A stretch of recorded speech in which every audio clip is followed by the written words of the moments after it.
সুন্দরবনের ছোট রাক্ষসখালী নামটির মধ্যেই যেন লুকিয়ে আছে এক অজানা রহস্য আর রোমাঞ্চ। সেই রহস্য দ্বীপের মানুষ, প্রকৃতি, জীবনযাপন এবং বাস্তব পরিস্থিতি আপনাদের সামনে তুলে ধরতেই আমরা পৌঁছে গিয়েছিলাম ছোট রাক্ষসখালীতে। আমাদের এই সফরকে আমরা দুটি পর্বে ভাগ করেছি। প্রথম পর্বে আপনাদেরকে দেখিয়েছিলাম কিভাবে সহজেই পৌঁছে যাবেন ওই দ্বীপে।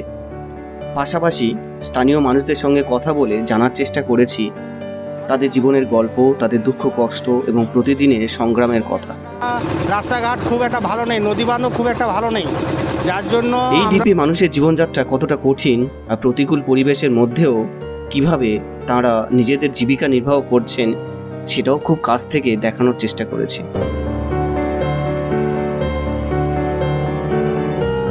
এরপর আমরা হেঁটে গিয়েছিলাম ম্যানগ্রোভ অরণ্যের পাশ দিয়ে। একদিকে সুন্দরবনের সেই অপরূপ প্রাকৃতিক সৌন্দর্য, অন্যদিকে জঙ্গলের নীরবতার মধ্যে লুকিয়ে থাকা এক অজানা ভয়। পুরো পথটাই ছিল রোমাঞ্চে ভরা। হাঁটতে হাঁটতে আমরা পৌঁছে গিয়েছিলাম একটি খাঁড়ির কাছে। এই খাঁড়িতেই নাকি মাঝে মাঝে কুমিরের আনাগোনা দেখা যায়। তাই জায়গাটির সৌন্দর্যের পাশাপাশি সেখানে ছিল যথেষ্ট সতর্কতা আর শিহরণ। শুধু প্রকৃতিই নয়, আমরা দেখেছি এই দ্বীপের মানুষের বাস্তব জীবনও। গ্রামের অনেক বাড়ির পরিস্থিতি জরাজীর্ণ অবস্থা, সীমিত সুযোগ সুবিধার মধ্যে মানুষের বসবাস এবং প্রতিদিনের লড়াই, সব কিছুই খুব কাছ থেকে দেখেছি এবং স্থানীয় মানুষের মুখ থেকেই তাদের জীবনের কথা শুনেছি। এই সফর আমাদের কাছে শুধু একটু ভ্রমণ ছিল না, ছোট রাক্ষসখালী প্রকৃতি, মানুষ এবং তাদের জীবন সংগ্রামকে খুব কাছ থেকে জানার একটি অভিজ্ঞতা ছিল। আর এই পুরো সফরের শেষে ছোট রাক্ষসখালী দ্বীপ সম্পর্কে আমাদের ব্যক্তিগত অভিজ্ঞতা এবং অনুভূতি আপনাদের সঙ্গে ভাগ করে নিয়েছি। তাই আপনি যদি সুন্দরবনের অজানা একটি দ্বীপের প্রকৃতি, মানুষের জীবনযাপন, তাদের সংগ্রাম এবং রোমাঞ্চকর পরিবেশকে খুব কাছ থেকে দেখতে চান, তাহলে এই পর্বটি সম্পূর্ণ দেখতে থাকুন। আশা করছি ছোট রাক্ষসখালীর এই বাস্তব অভিজ্ঞতা, প্রকৃতির সৌন্দর্য এবং মানুষের জীবন কাহিনী আপনাদের ভালো লাগবে।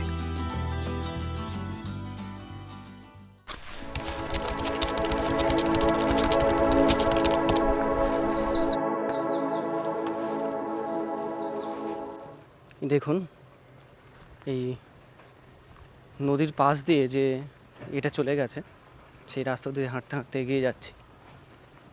নদীর পাশ দিয়ে যে পাহাড়টা এতটা উঁচু নয় যে নদীতে যখন জলোচ্ছ্বাস হয়, যখন ভরা কটাল আসে, মাঝে মাঝে এই জল নদী থেকে এই পাড়ের এদিকে প্রবেশ করে লোকালয়ে।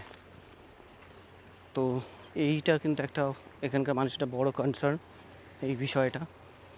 তো এই জিনিসটা সত্যি মানে কিছু এই মুহূর্তে কোনোরকমভাবে কিছু করার নেই।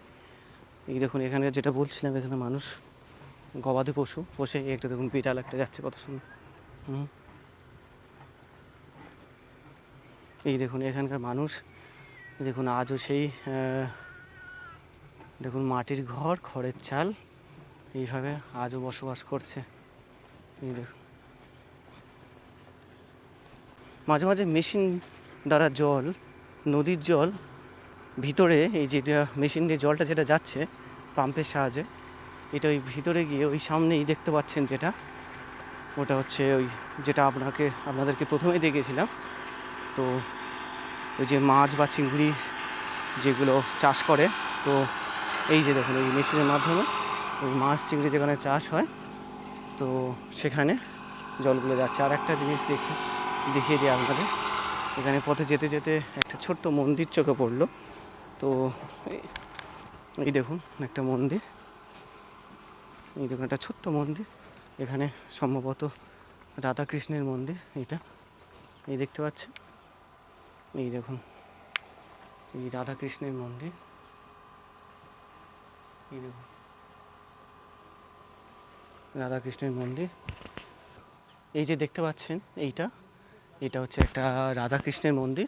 তো এই রাধাকৃষ্ণের মন্দিরটা এখানকার মানুষ এখানে পুজো টুজো দেন এখানে। তো আর এই সামনে একটা জিনিস আপনাদেরকে দেখায়, এই যে দেখতে পাচ্ছেন এই যে কলটা, এটা দেখতে পাচ্ছেন কলটা পরিত্যক্ত অবস্থা হয়ে আছে। কলটা সম্ভবত জল পড়ে কি জানি না, একবার চেষ্টা করে দেখছি কলটা জল পড়ে কি না, একবার দেখুন।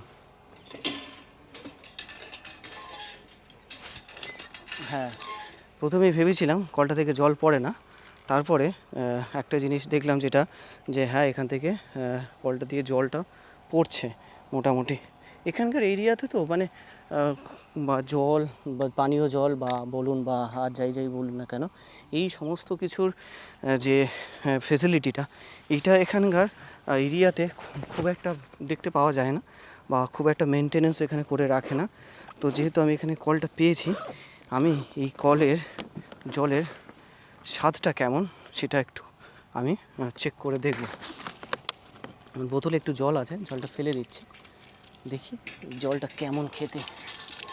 জলটা বেশ ঠান্ডা, যেহেতু উপরে গরম, বাট জলের টেম্পারেচারটা বেশ ঠান্ডাই আছে। একটু খেয়ে দেখি জলটা কেমন।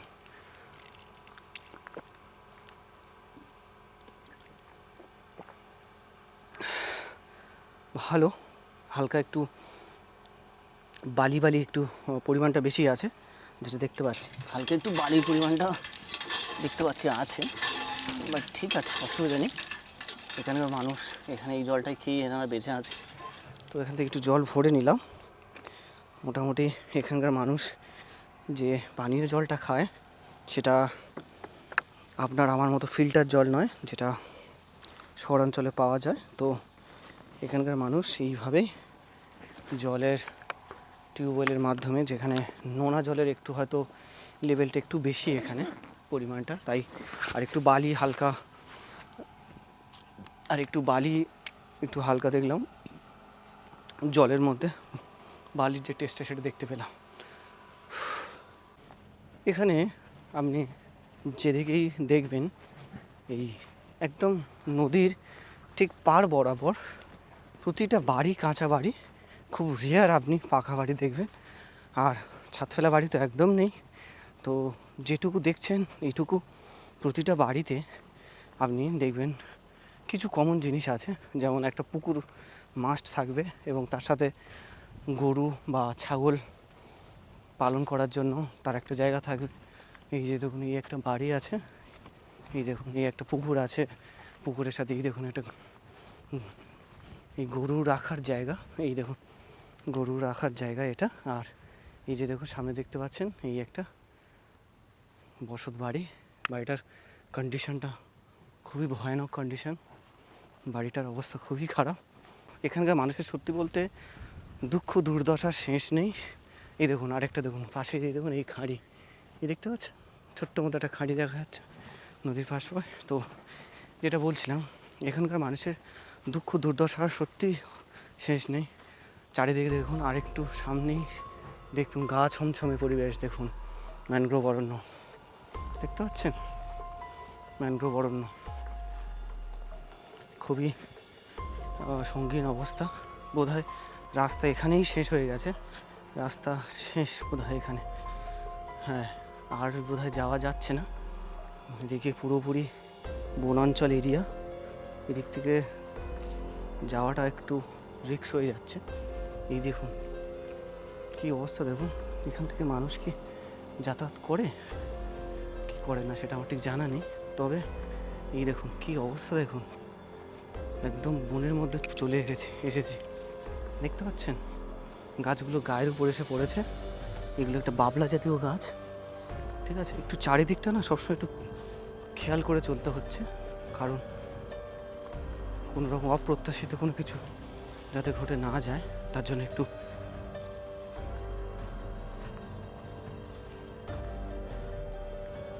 অ্যালার্ট হয়ে থাকতে হচ্ছে। এবং চেষ্টা করছি একটু কথা আস্তে আস্তে বলার, কারণ খুব জোরে কথা বলতে পারছি না। এখানে জায়গাটা বেশ ভয়ানক জায়গা দেখতে পাচ্ছেন। এই দেখুন এর ফাঁক দিয়ে মাঝে মাঝে ম্যানগ্রোভের অরণ্যর খাঁড়ি দেখা যাচ্ছে, এই দেখুন ফাঁক দিয়ে মাঝে মাঝে দেখা যাচ্ছে।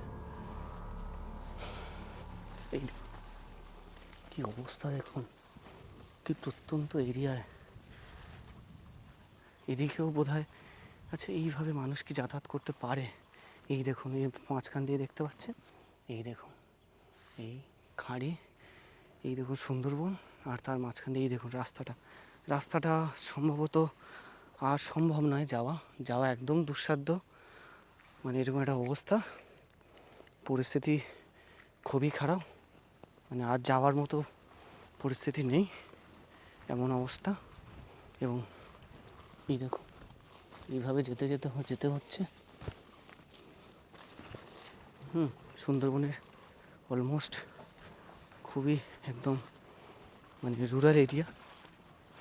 হ্যাঁ, এখানে যে কোনো মুহূর্তে যা খুশি ঘটে যেতে পারে, তাই যদি আপনারা যদি আসবেন এই দিকটা একটু অ্যাভয়েড করবেন, এই জায়গাটা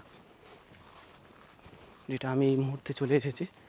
তো আমি তাড়াতাড়ি ফিরে যাওয়ার চেষ্টা করছি, কারণ এই জায়গাটা একদম মোটেও সেফ নয়। তো আমার একদম মোটেও সেফ বলে মনে হচ্ছে না। যদি আপনারা কোনোদিন আসেন এই জায়গাটা আসবেন না। এই দেখুন কী অবস্থা, দেখুন চারিদিক দিয়ে গাছ এসে গায়ের উপর পড়ছে। চলুন এখান থেকে তাড়াতাড়ি বেরিয়ে যায়।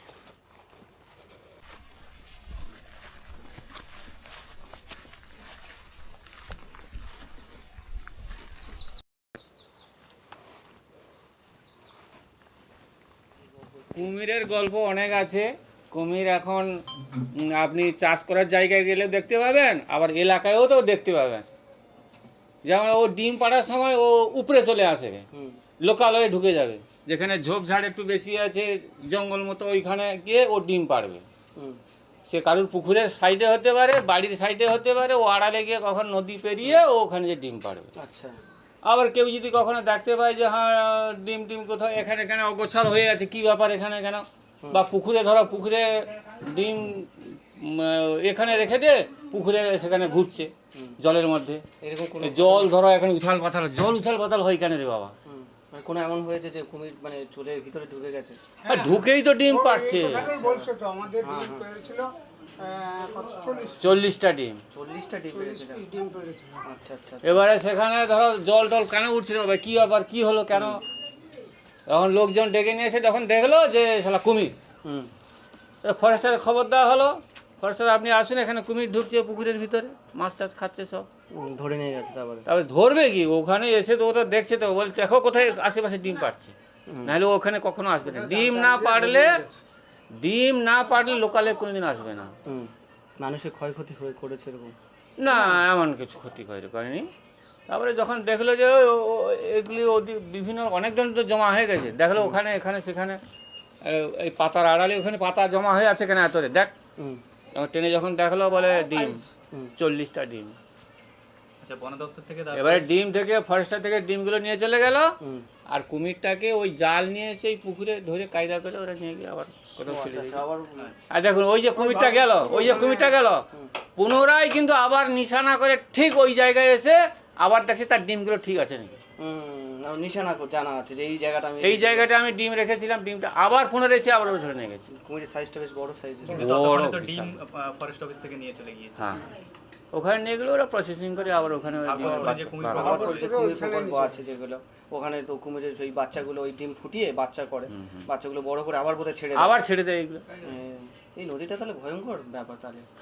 এইখানে বেঁচে থাকে সবসময় প্রায়। হ্যাঁ, এইখানে বেঁচে থাকে। কুমির তো আপনি দেখতে পাবেন না। হ্যাঁ, ওইখানে তো ভেসে থাকে ধারে। কি অবস্থা, মানে আপনাদের কাছে কুমিরটা আমাদের ওখানে যেমন যে চার আপনি দেখতে পাবেন না, কুমিরটা তো এরকম একটা সরু রেখার মতো, শুধু পিঠের সিদ্ধান্তটা দেখা যাচ্ছে, মানে ভেসে আছে স্থির হয়ে, বোঝা যায় না দূর থেকে।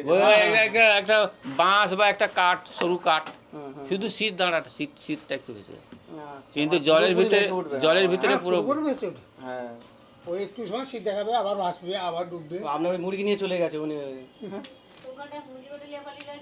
হ্যাঁ, কি অবস্থা, সাবধান থাকতে হবে। বাচ্চা কাছে, বিশেষ করে বাচ্চাদের তো মানে না, বাচ্চা এত উপরে এসে ধরবে না, ও জলের সাইডে যাবে, ওইখানে ক্ষমতা বা যত মানে সমস্যা ওখানে জলেই তো ক্ষমতা তার। হ্যাঁ, সেটা ওইটা তোমার ওই ক্ষেত্রমোহনপুর। হ্যাঁ, ক্ষেত্রমোহনপুরে যে ফেরি পারাপার করে। হ্যাঁ, ওইটাই খেতে হ্যাঁ, ওটা ওরই এরিয়া, মানে ওই পারে। হ্যাঁ, সে তো প্রাণে মেরে দিয়েছে তা। হ্যাঁ, মেরে ওই দিয়েছে। পারে গিয়েছিলাম তো। ওই ব্যাপারটা কি আছে, ওইখানে যে ও কিন্তু যেখানে নৌকো বাঁধা থাকবে, নৌকো দেখা যায় এই নৌকোটা অনেক সময় এখানে আছে, কি কারণে আছে, নিশ্চিত কিছু লোকজন আছে বা পরে আসবে। ও ঘাপটি মেরে চুপ করে কিন্তু নৌকোর তলায় ঠিক বসে আছে। কি অবস্থা, জলের নৌকোর ভিতরে। তলার পাশ সাইডে ছিল। এবার ও কি করেছে, কাছিটা মানে আগে একটা নৌকাটা দিয়ে রেখেছিল ভাটার সময় একটু, তারপরে জোয়ার এসে গেছে, জোয়ারটা তো ভর্তি হয়ে গেছে, তো ওকে নৌকাটাকে তুলতে হবে। হ্যাঁ, ও কিন্তু নৌকাটা কিন্তু অলরেডি ওই গাছের চেড়ে টেড়ে দড়িটা কোথাও লেগে গেছে। এ বাবা, ও বলছে গেছে তাহলে আমি গিয়ে একটু এতটা তো জল, এ বাবা, ওই জন্য একটু ওই কম জলে জল গিয়ে হলে হয়তো নামছে, দেখতে পেতো, ও হ্যাঁ। যা লেবেছে আপনি সঙ্গে সঙ্গে attack। কি অবস্থা, মানে একটু কম জল হলে হয়তো দেখতে পেতো, তাড়াহুড়ো হয়তো বেরিয়ে আসতে পারতো, ও দীর্ঘ সময় নৌকার ওখানে বাঁধা আছে, তার মানে ও ঠিক ওখানে নিশানায় বুঝে যে কেউ একজন আসবে এখানে। হুম হুম হুম হুম। মানে ওদেরও এই পরিবেশে থাকতে থাকতে ওদেরও পুরো বিষয় চালাক, প্রচণ্ড যে চালাক। কিভাবে মদ পেতে বসেছিল ওখানে, যে মানুষজনের কোন এখানেই জায়গায় যাতায়াত যাতায়াত করে। করে সেগুলো ওরাও ও, জানে। ও তো ধরে, ও তো ধরবে এরকম, মুখে ধরলো, ধরে ওই যে সামনে যে দুটো পা এরকম করে ধরে নিল, যে পেটের ভিতরে ঢুকে নিল। ইস, কি অবস্থা, আর মানে আর তোমার আর উঠার মতো কোনো সাধ্য নেই। 1 মিনিট জলের নিচে দিয়ে দিন।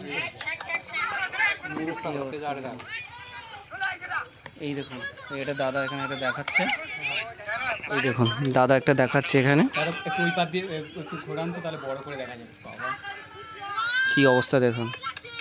এই মুরগিটা ঘাপে।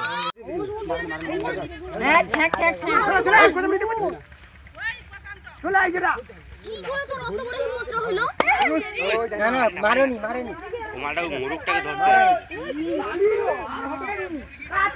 ওয়াও, সেই লাগছে ও। ওঠ বাড়া, ওঠ ওঠ।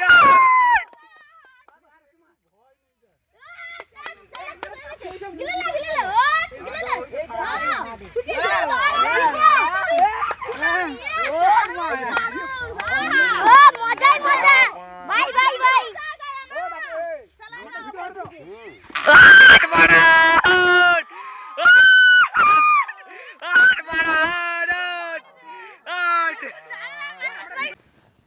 ছোট রাক্ষসখালিতে এসে যেটুকু বুঝলাম, এখানকার মানুষের দুঃখ দুর্দশার শেষ নেই। যখন তখন জল, নদী জোয়ার হয়ে বা ভরা কটালের সময় জল ছাপিয়ে এদিকে চলে আসে। পার উপর দিয়ে জলটা যখন যায় তখন এখানকার মানুষের দুঃখ দুর্দশা আরও বেড়ে যায়। তো তখন এই মানুষগুলো কাছাকাছি কোনো এক আশ্রয়স্থল সরকার দ্বারা কোনো রকম আশ্রয়স্থলে সেখানে গিয়ে আশ্রয় নেন। তো আমি যথাসাধ্য চেষ্টা করেছি এখানে এসে এখানে মানুষের সাথে কথা বলে এবং এখানকার প্রকৃতির বিভিন্ন রকম প্রাকৃতিক সৌন্দর্যকে তুলে ধরার আপ্রাণ চেষ্টা করেছি।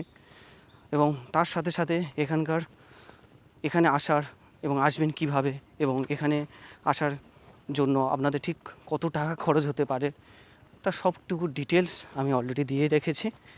তো এই ভিডিওটি আপনাদের কেমন লাগলো অবশ্যই করে কমেন্ট বক্সে লিখে জানাবেন এবং আপনি যদি আমার ভিডিওতে নতুন হয়ে থাকেন তাহলে অবশ্যই করে সাবস্ক্রাইব করে নেবেন।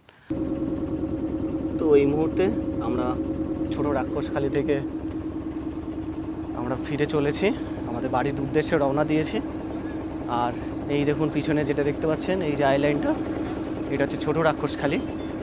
আর এই যে ওই পাশে যেটা দেখতে পাচ্ছেন ওইটা হচ্ছে বড় রাক্ষসখালি, যেটার ভিডিও অলরেডি আমি 3টে পার্টে দিয়েছি। আর তার পাশেই এটা হচ্ছে ছোট রাক্ষসখালি। এই রাক্ষসখালি সুন্দরবন এরিয়ার সবথেকে ছোট আইল্যান্ডের মধ্যে একটা অন্যতম ছোট আইল্যান্ড। এবং এই যে ফেরি যেটা দেখতে পাচ্ছেন এই ফেরিঘাটটা হচ্ছে, এই ফেরিঘাটের মাধ্যমে মানুষ সব কিছু এখানে গাড়ি থেকে মোটরবাইক থেকে শুরু করে যে কোনো পণ্য এই ফেরিঘাটের মাধ্যমেই পারাপার করে। এবং সামনে দেখুন চারিদিকে যেদিকে তাকাবেন সেদিকে শুধু ম্যানগ্রোভ আর ম্যানগ্রোভের অরণ্য। চারিদিকে দেখুন, সামনেই দেখতে পাচ্ছেন এই দেখুন সূর্যের আলো পড়েছে আর কত সুন্দর একটা ভিউ দেখতে পাচ্ছেন, দেখুন কত সুন্দর দেখুন। আর ওইদিকে দেখুন, খুব বেশি বড় না নদীটা, ছোটো মতো নদী। এই ছোটো মতো নদীটা এবার আমরা এখান থেকে প্রস্থান করলাম এই জায়গাটা থেকে।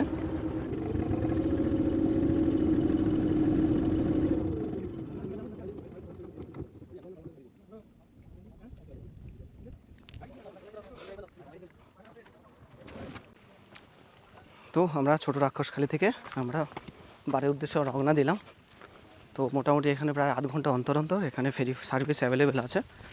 তো যেটুকু দেখলাম সন্ধে হয়ে আসছে, অলরেডি এখন আপনার সময় আপনার 3:48 বাজে। তো অলরেডি প্রায় 4টে বেজে গেছে। তো এখান থেকে আমাদের ফিরতে রাত হয়ে যাবে। তো আমরা সকাল সকাল ওখান থেকে ফিরে এলাম। তো এবার এখান থেকে আমাদের ধরতে হবে মোটর ভ্যান। এই মোটর ভ্যানে করে আমাদের যেতে হবে পাথর বাজার, মানে পাথর প্রতিমা বাজার। তারপরে আমাদের ওখান থেকে ট্রেনে করে আমাদের বাড়ির উদ্দেশ্যে রওনা দিতে হবে। তো আপাতত ভিডিওটা এখানেই শেষ করছি। দেখা হচ্ছে পরবর্তী কোনো ভিডিওতে। ততক্ষণের জন্য সুস্থ থাকবেন, ভালো থাকবেন, শুভরাত্রি।